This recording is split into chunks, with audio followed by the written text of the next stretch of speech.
How's it going, Yankee fans? My name is Alex with my co-host here, Ryan Garcia, and today we want to talk about three players who could be left off the 26-man playoff roster. Now, obviously, we know the Yankees will either be playing the Tampa Bay Rays, the Cleveland Guardians. Aaron Boone was a little bit kind of vague and didn't exactly tell us the strategy they would use. Obviously, they want to keep that under wraps, but he did say that they have a lot more experience playing against the Rays than they do playing against the Cleveland Guardians, who are a younger team. They've really found ways to win this season, more of a surprise.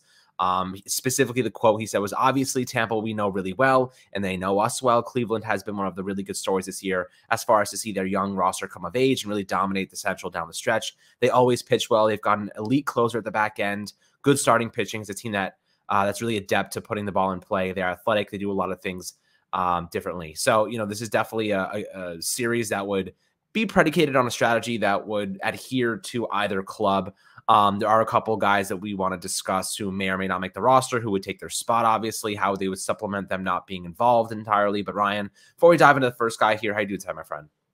I'm doing great. The Yankees postseason run starts Tuesday. We get to see some playoff games today, kind of, no stress playoff games. It's just nice to watch, get a bye. We don't have to worry about being a wild card team.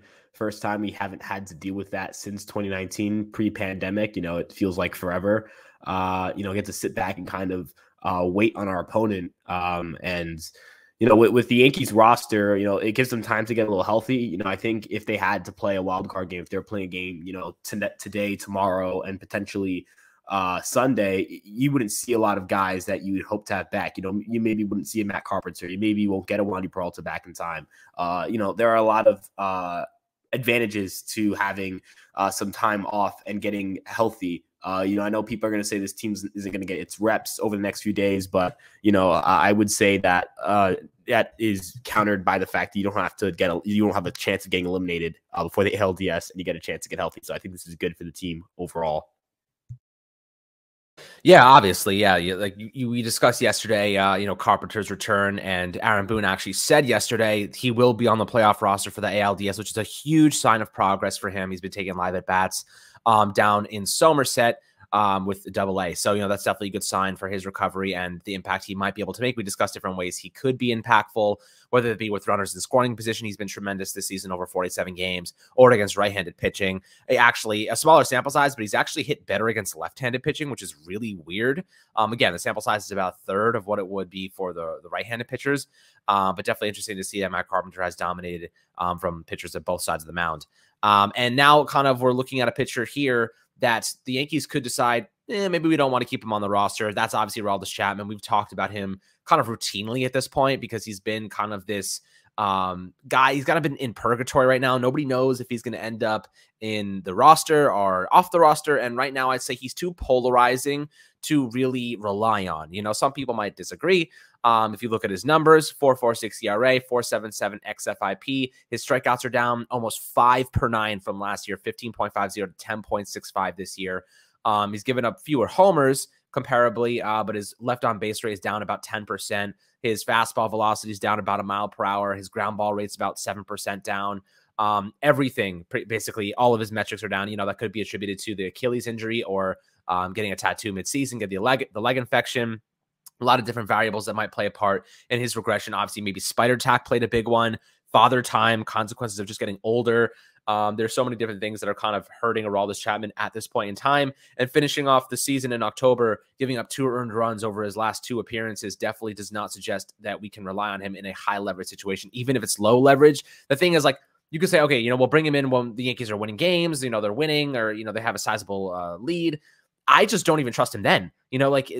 There's no low leverage situation that Chapman right now can't turn into a high leverage situation because of how inconsistent he's been. When he's not hitting the strike zone, you're in bad shape because you can't pull him immediately. He has to go through 3 batters first before you can get him out of there. And you just can't really trust him at this point, At this point in time, what do you think the chances of the Yankees leaving him off the postseason roster and just rolling with their primary lefty and Wandy Peralta?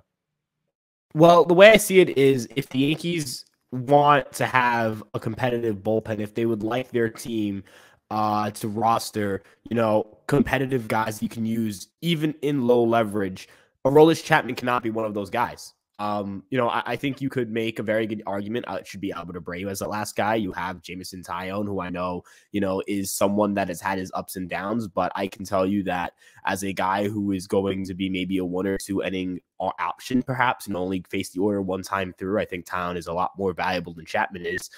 You mentioned it with the command. I mean, the guy doesn't know where the ball is going, right? We've seen this last year where he was trying to get himself right against the Angels. He walks 3 batters, and the 4th batter drills a grand slam. The Yankees go off to lose that game. That's a lead where they have a 4-run lead, confidently in the driver's seat, just need to get 3 outs, and Aroldis Chapman faces 4 batters and blows it. And people are going to say, well, that's the worst case scenario. You're over exaggerating it. Well, not really. This is a guy who gives up home runs. This is a guy who doesn't know where the strike zone is, right? In what situation does Aroldis Chapman pitching benefit your team, right? He's not going to figure it out in the playoffs. That's not how this works. You don't figure it out in October, right? You can say that about Clay Holmes, who, he's had his ups and downs, and he's looked great after the IL and then looked bad. And you're like, maybe there's something there, but Chapman hasn't had that. He's looked great. There's this, tangible thing to look towards. He doesn't strike guys out as much as he used to before. He walks everyone. He gets hit hard. There's zero reason for the Yankees to give him any reps in October. If the Yankees are up 4 runs or 5 runs or down 4 runs or down 5 runs, throw in Albert Abreu. Throw him in. He'll throw strikes. Worst case scenario, if he gets shelled, oh well, right? But you know what? He'll throw strikes. I know he'll put it over the plate. I know he won't get hammered. I know his ground ball rate's higher. I know the walk rate's a lot lower, as a Yankee at least. I have confidence that he can get me a clean inning. What's the confidence that Chapman isn't going to, walk a batter and then sail it over the backstop and that run's going to score on a single? There's no confidence that he can find the strike zone. Just cut bait. He's not here long term. You don't have to worry about him next year. There's no building him up for next year. He's not here next year, right? There's upside. There's positive expected value with Abreu, right? If he has a solid postseason, even as a filler guy, you build off that and build his confidence for next year. What's the benefit with Chapman? What are you working him for you not to sign him? Because there's no talks of extension. There's no talks to bring him back. I don't think they're going to bring him back. There's nothing to gain. Don't do something there's something to gain for. Don't do something stupid. Don't blow a playoff game. Don't put yourself in a situation where you punt a playoff game. You bring him in, he gives up 2 runs, and then in the 8th or 9th inning, the Yankees come back and they score 3 or 4 runs. You're like, oh, if only Chapman didn't come into this game, he could have won. I don't want any what ifs. I don't want Chapman to ever play a factor in any playoff game. Just leave him off the freaking roster. Yep, I think that that kind of sums it up. Most would agree. If you disagree, I'd love to hear your perspective in the YouTube comments. Definitely kind of I think 90% of people would say they don't trust him right now during the regular season against bad teams. So how can we trust him during the postseason against obviously good teams? There's a big difference there. But the next guy I want to discuss is Jameson Taillon. Jameson Taillon, another player who has had a little bit of a polarizing second half of the 2022 season. First half, he looked fantastic. Everyone was like, this guy's obviously going to be a big part of the equation going down the stretch. Now, I'm not so sure. The only way that Jameson Taillon gets in a game is if the Yankees kind of feel like they need to bullpen game 4. Maybe they want to do a Herman Jameson Taillon combination. The problem is you can't let Taillon get through a batting order more than twice. The 3rd time around, teams absolutely crush him. He's not the same pitcher. They see his stuff. They get it. Herman, he's had a couple of tough starts, but then he gets better as the game goes on. Maybe they try to, utilize those 2 guys. Now the question is, we discussed kind of Garrett Cole and Nestor Cortez. We're probably going to get an answer today from Aaron Boone regarding their game 1 ace, but this might be more strategical in the sense that if Garrett Cole does play game 2, I could totally see Cortez going game 1 because they may want Cole to be on short rest over Cortez, right? Cole has the experience on short rest, 3 days, and then jumping into game 5 rather, and in game 2. So maybe they feel a little bit more, I guess comfortable with him going 2 and 5, and then Cortez going 1 and then maybe 6. If it goes that far. So I think that might be the strategy they end up going with. Taillon, on the other hand, could fill a game 4 kind of slot if they don't really know what to do there. But I would not be surprised if they left him off out of the equation really for the postseason, simply because I don't trust him as a starter. He's finished the season with decent numbers, 3.91 ERA, 7.66 strikeouts per 9. Obviously not a strikeout pitcher, a lot of weak contact ground balls. He's given up a little bit of a couple of homers, nothing crazy though. 75.3% left on base rate, pitched 177 innings. So definitely the longevity is there. He's shown some pretty decent, just resiliency after kind of coming back from 2 Tommy John surgeries the last couple seasons. But the way he's been playing lately, I just don't feel comfortable utilizing him. I think it would have to be like they really want to give extra rest to some of these guys, or it's a game 4 plug, maybe split it up with Domingo Germán situation. How do you think they would end up using Jameson Taillon? Would you rather start him or Germán straight up in game 4? The way I see it with Taillon is I would roster him because of the bullpen injuries. So there are guys who are down, losing Marnacio, that definitely plays a factor. Germán has put himself in the conversation to be one of those like kind of swingman guys. I imagine he'll play a bigger role in the ALCS in a longer series if the Yankees get there. I think in an ALDS kind of environment, again, I've talked about this religiously. If the Yankees really want to put themselves in the position to win every single game they play in the ALDS, you go Nestor 1, Cole 2, Severino 3. You do not need anyone else to start baseball games in October in the ALDS. The ALCS is a different beast. That's a different animal. There's a game, there's 7 games. I get it. Then you might go to a bullpen game, right? But you have pitching depth. You have starters who have been relievers before in Germán and Frankie Montas, the LCS, and you've got and Schmidt as well, who's a guy who can give you length, right? There is zero reason for Taillon, for Germán, for Schmidt, for Lucas Litke, whoever's opening that game. There's no reason for them to open a baseball game in the ALDS, right? I'm a big believer in bullpen games. When you need them. I don't believe you need them if you have starters like Nestor Cortez, Gerrit Cole, and Luis Severino. Please do not do something stupid like letting an opener happen in the ALDS. You don't need it. I want Cole and Cortez to pitch twice in that series. I want Cole and Cortez as many times as possible. It's the 2 matchups are Cleveland or Tampa, and Cole does extremely well against Tampa and Cleveland. I believe he went 7 innings of 1-run ball against Cleveland, and then 6 innings of 2-run ball his second start. And then Tampa, he's murdered Tampa all year. And then as for Cortez, he's had 2 excellent starts against the Guardians. He's been a little more up and down against the Rays, some really good starts, some not as great starts, but he's still been pretty good, right? I need them to pitch as many times as possible. I do not need Clark Schmidt to see the Tampa Bay Rays in the first or second inning. That lineup is very versatile. I get it. Those guys, they very heavily rely on platoons, but the Guardians do not rely on platoons as heavily. They're just going to throw out their guys, their best guys, because those guys are really good. They have a lot of switching power. I think Jose Ramirez, it doesn't matter who's on the mound. He's going to be hitting second or third. You don't have to overcomplicate this. I think if you're the Yankees, right? I think you and I both agree here. Cortez, Cole, as many times as possible in a postseason series. Cortez has put up the numbers to give you that confidence. There's a reason he paid Gerrit Cole so much money, so he could go out and do that for you, so he can go out and pitch as many times in the postseason series. Severino has looked unbelievable. These are 2 weaker hitting teams in Cleveland and Tampa. Obviously, they're a postseason team, and you fear them as a postseason team, and you respect your competition. But against good velocity like Cole's, or against really good movement like Cortez, I think those 2 play so well that you can just take any starters you think you're questioning whether they should start or not and just throw them in the bullpen and kind of fill out roster spots. If you have 10 relievers and 3 starters, your pitching depth is ridiculous. You go into an extra inning situation.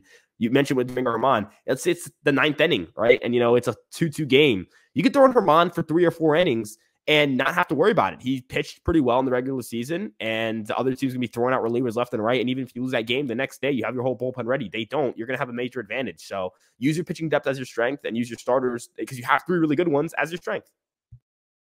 Yeah, it should be interesting to see how they kind of utilize this depth that they currently have, especially with Holmes and Wandy Peralta coming back for the ALDS. And I'll even take it a step further with you kind of mentioned the starting rotation. It should be Cole, Nestor, whatever, flip-flop those guys, and Severino. Both Cortez and Severino are both coming off injury spells like recently, and they were really more so phantom spells. Maybe Severino's was a little bit more serious when it happened, but he was like, I didn't need to go on the 60-day IL. They just gave him the extra rest. Both of those guys are ready to pitch significant innings right now. They're both ready. Like Cortez looks sharp. Obviously, you said Severino looks amazing right now. So Cole, we can trust to go that innings and not really have any problem. These guys are ready to roll. They're ready to rock. They have the longevity. They have the stamina right now after getting some significant rest. There was a lot of tweaking going on towards the end of the season to make sure that they were ready for this. So I'm definitely optimistic about the Yankees' chances having a very good starting rotation during the postseason. But the last player I do want to discuss, definitely is a backup, reserve guy. It's really between 2, a youngster versus a veteran. I want to discuss Marwin Gonzalez versus Oswald Peraza. I think Gonzalez gets the axe here personally. I think they keep Peraza mainly because of the offensive contributions. Also, the shortstop position, right? Like, I'd rather have Peraza at shortstop over Marwin Gonzalez, and I'd rather have Peraza's bat in the lineup over Marwin Gonzalez, even though he's experienced. You know what I mean? So the argument really for me is you don't need Marwin Gonzalez because you have DJ LeMahieu, and he's going to play the infield utility spot for you. However, you want Peraza because he is your best option at shortstop behind IKF. Marwin is not a good shortstop. You know, he can play every infield position at an average level. Peraza's better. He has a better bat right now. It's not even comparable. If you want to hear the numbers, you know, the 22-year-old rookie is hitting 306 with a 40.4% on base rate, has a homer and 2 RBIs over 18 games, hit a 10.5% walk rate, and only struck out just slightly below 16%, which is very good. Gonzalez hit 185 with a 25.5% on base rate. He's not offering you anything offensively. I'd rather give Peraza the opportunities, give him the chance instead of Marwin, even though he has experience. And again, he's the stronger backup at shortstop. And if you need a guy at third base, you need a guy at second base or first base, DJ LeMahieu's your man. So I don't see a point for Marwin to be on the roster. I would go Peraza. You know, what are your thoughts there? Well, you know, Peraza is someone to me that he really impressed me when he came up. You know, there's a lot of things he did extremely well just off the bat, right? You look at the plate discipline, his chase rate was really, really low. And I think we talked about this when we talked about bringing him up, where I mentioned I want him to be aggressive. I want him to go out and force a situation with his bat. He wasn't like averse from swinging. It wasn't like the guy wasn't swinging. He swung at 49.4% of pitches he saw, but he only swung at 26.4% of pitches out of the zone. The walk rate was 10.5%. Strikeout rate was just 15.8%. Was he hitting the ball hard? Not necessarily, but he was, you know, finding grass. And, you know, maybe it's a luck thing. Maybe it's a BABIP thing. But, you know, low swinging strike rate, low chase rate, you know, that's good. That means he's making good swing decisions. And making good swing decisions is, you know, a big part of being a really good hitter. You know, we know the power may get there over time. You know, I was actually looking at this with Cabrera as well. You know, Aaron Judge didn't hit a ball over 115, hit a ball 115 miles per hour until his very last batted ball of the 2016 season. And then in 2017, he went on to hit a ball 121 miles an hour. So think about that. You know, that max exit velocity goes up 7 miles per hour. Not saying that Peraza has Judge power, is going to hit a ball 120 miles per hour ever, but these guys are finding their swings, right? And as these guys find their swings and, you know, they finally start crushing the ball a little more and get a little more comfortable letting it rip, these guys are going to find their power stroke. I mean, Peraza absolutely smoked his first home run. That ball's crushed. And, you know, the maturity of that bat, again, good swing decisions. We saw this was an issue with Cabrera when he first came up. He came up and he could not make good swing decisions. And Peraza comes up, and again, it's a small sample size, 57 plate appearances, 18 games, but he's making good swing decisions. Those are remarkable swing decisions. Those are really, this is what an advanced baseball player would be doing. And we don't know what the ceiling is for his bat. We don't know what the floor is for his bat. We don't really know what that is exactly. But as you mentioned, I'm comfortable putting Peraza out there and giving me good reps at second base and shortstop. And I'm comfortable with him getting the bat. And I'm also comfortable with him running. Marwin Gonzalez is not a fast runner. He is really bad in terms of his sprint speed. Oswald Peraza is 90th percentile, so that's a pinch running option right there. And, you know, if IKF struggles, what are you going to do? Start Marwin? Like, let's be real here, right? Like, we're not doing that. If IKF struggles or Donaldson struggles, right? Or whoever may be playing third base, LeMahieu, Glaber playing second, whoever. You're not starting Marwin, right? You know, let's be realistic here. Let's be smart people here. Marwin's not starting. So, you know, if I was going to give anyone a shot, it'd be Peraza. I think it's also good for him. I think I talked about this before when we talked about, you know, whether Peraza should make the postseason roster or not. This is a good experience for Peraza. Again, this is long-term move. Marwin, just like Chapman, not here next year, most likely. Think long-term. Think of the effects this could have on the kid if he goes out and he gets the experience, at least being on a postseason roster and traveling with the team. What if he has a big at-bat? You know, these are things that can mold this kid into being, you know, a really productive player for this Yankee team. And if you don't see him in your future and you want to move him, do you know the value of a guy who has a good postseason, is 22 years old, he's going to turn 23 in June, is a tried and true shortstop, has great speed, has already got a 404 on base to major league level. Do you know the type of player you can net in return for Peraza? You know, you're just building up his value for him either to take over in the infield or go out and be, net you a very valuable player. This is the next generation. We saw this with Cabrera. Where would this team be without Oswaldo Cabrera? With Benintendi hurt, where would this team be? This team would be lost. I have no idea how this team would be playing right now. I don't even know if this team, we'd be talking about this team as a World Series contender. We'd be, maybe yelling here about how we have to play a wild card game if it wasn't for this kid. So, sometimes letting the kids play is a great move. And I think that in a situation of Marwin Gonzalez, there's no upside to having Marwin if you have Cabrera already who can give you some versatility, and Peraza is the better bat and better base runner. Yeah, I think that's a pretty good detailed response. I would even say like next year, if they do end up extending Aaron Judge, rolling with some of these younger guys you can win while, kind of injecting the youth into the team, as we've seen already. But if Peraza dominates, if he gets some opportunities in the postseason and he comes through and he hits, there's a pretty good argument to make that they could really capitalize on his value, because you have Anthony Volpe coming up as well. Next year, I would not be surprised if he made his MLB appearance, probably around the same time that Cabrera did or Peraza did, just to get him some reps without interrupting his service time. So I think it's like August 18th is the deadline for that. So after then, your rookies don't actually accrue any service time, so they can kind of manipulate it in that fashion. But if they keep Peraza, he looked pretty good at third base too. Like what's them to say? I don't know if this is a hot take, but what are your thoughts about this next year? Just kind of a little bit of a tangent. What would you say if Peraza ended up on the hot corner and Volpe ended up at shortstop towards the end of the season? What would you say to that? I mean, I think that you look at these infielders, these are young kids. They're really good athletes. We've seen Peraza already play some second base. The Yankees have kind of shuffled him around the infield a little bit. We don't really have great data on his arm. All we know is that his highest velocity throw was 88.1 miles per hour, which is, I think, 4 or 5 miles per hour harder than IKF's best, or 2 or 3, if I'm not mistaken. So he's got a better arm, right? He's got a really good arm, or not really good, but a better arm at least. And so the range is good, we know, because he's a shortstop. So I think the transition to third base wouldn't be bad. The question is just, is the bat going to be there, and how much better is the defense from Peraza versus Volpe, right? Because I think Volpe is a good defender, but if he comes up and he's just a solid defender, whereas Peraza is a Gold Glover, you might get more value overall from moving Volpe to third base. It depends just on the defense, how it lines up. As long as Volpe is close to Peraza defensively, he should be the shortstop, because Volpe is the best, better prospect, better hitter, all that stuff. You got to prioritize getting the most value out of Volpe. But having that versatility, having that open competition, these guys are going to be playing all these infield positions, because, you don't know, even in free agency or a trade, you never know what opportunities open up, right? Like, you never know. How many times did you, or how much did you expect, or did you really expect Correa to get a 1-year deal coming into last offseason? You don't know if one of these shortstops get like a 1-year deal, and the Yankees think to themselves, hey, maybe we should pick up an infielder, right? In that situation, one of these guys are going to have to move for at least 1 year, right? So, opportunities are going to open up for this team in the offseason. We didn't expect Josh Johnson to be on this team, coming into last December, and he was on this team. So things happen. Yankees are going to, make every year they have that surprise move that we don't know about. So these kids are going to remain versatile, and they're going to remain, guys who can play all around the diamond. I mean, Cabrera wasn't an outfielder until 3 games into his minor league career, and then he comes up and he's got 9 defensive runs saved in the outfield. So, they stay versatile. They're athletic. They've got great arms. They're great talents, and they're going to keep playing different positions so that they can open up opportunities for the Yankees, and they can mix and match however it may be. Yeah, I mean, look, there's a real possibility here that the Yankees decide, let's offload the contracts of Josh Donaldson and Aaron Hicks one way or another, offload those deals, and flip all that money over to Aaron Judge, and then play the young guys on cheap contracts, right? Like, they're not even in, they're barely even hitting their service time. They haven't even touched it yet barely touched it for Cabrera or Peraza or Volpe. There's a good argument to make. Take that money you save from offloading those big contracts. You're still saving some money with Joey Gallo gone and Chapman and Zach Britton off the books.